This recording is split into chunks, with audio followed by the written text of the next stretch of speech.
Il est 3 heures du matin. Les Parisiens sont endormis. Ils ne se doutent pas que sous leurs pieds, clandestinement, des inconnus creusent des galeries et des tunnels interdits. Ces clandestins, on les appelle les cataphiles. En voici 2. Malgré leur cagoule, ce ne sont pas des terroristes, ce sont des passionnés. Le jour, ils sont employés de bureau et pères de famille, des citoyens modèles. C'est pour ça qu'il l'a pas fermé, l'autre. La nuit, ils s'infiltrent sous la capitale. Une bouche de métro est restée ouverte, ils en profitent. Mais attention, leur exploration nocturne des catacombes est totalement illégale. Donc là, normalement, il n'y a pas grand monde dans la station à cette heure-ci.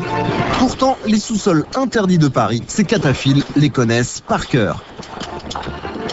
Ils ont même repéré plus de 300 accès pour y entrer. Mais les accès qu'ils utilisent sont toujours périlleux.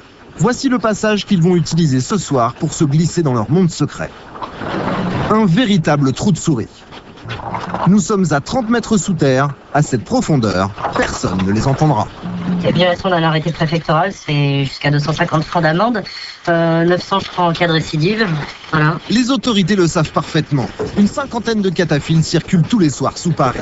Alors la ville a décidé de murer toutes ces galeries. Mais il en faudrait plus pour décourager les explorateurs clandestins. Il y a un mur qui a été posé par l'inspection générale des carrières. Et ce mur a été évidemment contourné. Alors en général c'est sur les côtés, mais là, dans le cas présent, c'est par en dessous. Claustrophobes s'abstenir, voilà par où il faut passer pour atteindre les carrières souterraines. En une nuit, ils vont franchir plusieurs fois de tels passages. Nous avons besoin d'accéder à ces lieux, parce que ces lieux ont un intérêt en eux-mêmes, et on a besoin d'y accéder. Mais pas pour y commettre des dégradations, pas pour y commettre des vols. Un réseau qu'ils essayent d'agrandir en ouvrant des chantiers clandestins. On entend par chantier un percement de galerie entre cette salle, ici, et une autre salle qui se trouve derrière, donc au bout de ce couloir qui n'est pas fini. Donc là, on évacue le remblai au moyen de ces outils. Ces outils, ils les ont apportés eux-mêmes, toujours en cachette. Ils les ont fait descendre par des puits d'aération. L'objectif de ces cataphiles, c'est de redécouvrir des salles ou des réseaux qui sont fermés depuis plusieurs siècles. Pour cela, ils creusent toutes les nuits. Sur ce chantier, il y a parfois une dizaine de personnes. Là encore, c'est évidemment interdit. Au-dessus de leur tête, les immeubles de Paris. À chaque instant, on risque l'éboulement. L'intérêt pour nous, c'est d'agrandir le réseau.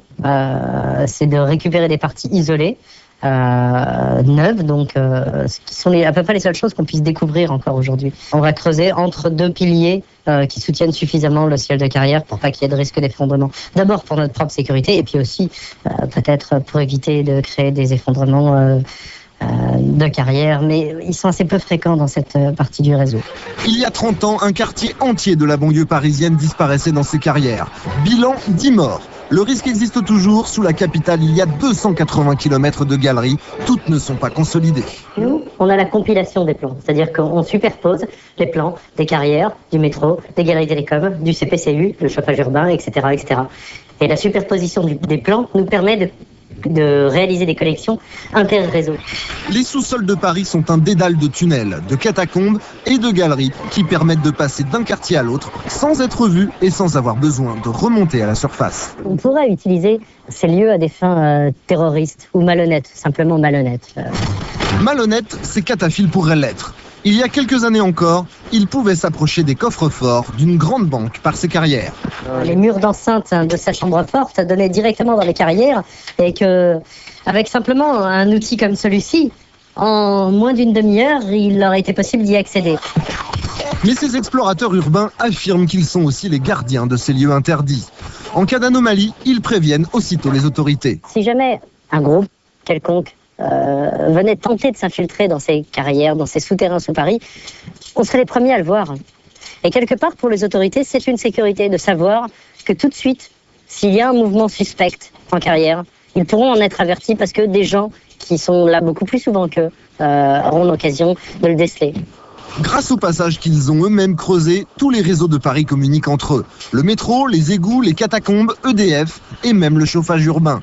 Résultat, ils ont accès à tous les endroits. Derrière cette porte, on arrive dans l'enceinte du lycée Montaigne. D'ailleurs, on peut même ressortir dans les cuisines du lycée Montaigne par cet escalier. Les gravats qui jonchent le sol témoignent du nombre d'assauts que subit le mur en permanence. On peut voir que c'est pas vraiment un travail professionnel, ce murage. C'est un travail fait par les gens du lycée Montaigne qui résiste à une vingtaine de secondes d'assaut. Mais les autorités n'abandonnent pas le sous-sol de Paris au seul cataphiles. Voici le groupe d'inspection générale des carrières. Sa mission, détecter la moindre fissure et consolider toutes ces galeries. Un travail de titan dont dépend la sécurité de tous les habitants. Le problème de ces jeunes qui veulent chercher du sensationnel, c'est effectivement qu'un risque d'effondrement ou d'éboulement de matériaux se produise sur un de ces jeunes, parce qu'en fait, les galeries qui ont été maçonnées n'ont pas été faites pour être ensuite débourrées ou être creusées à tort et à travers, comme beaucoup le font. C'est interdit, c'est très dangereux, mais cela ne suffit pas à décourager les passionnés des catacombes. Oh voilà, c'est notre sortie de secours, le métro.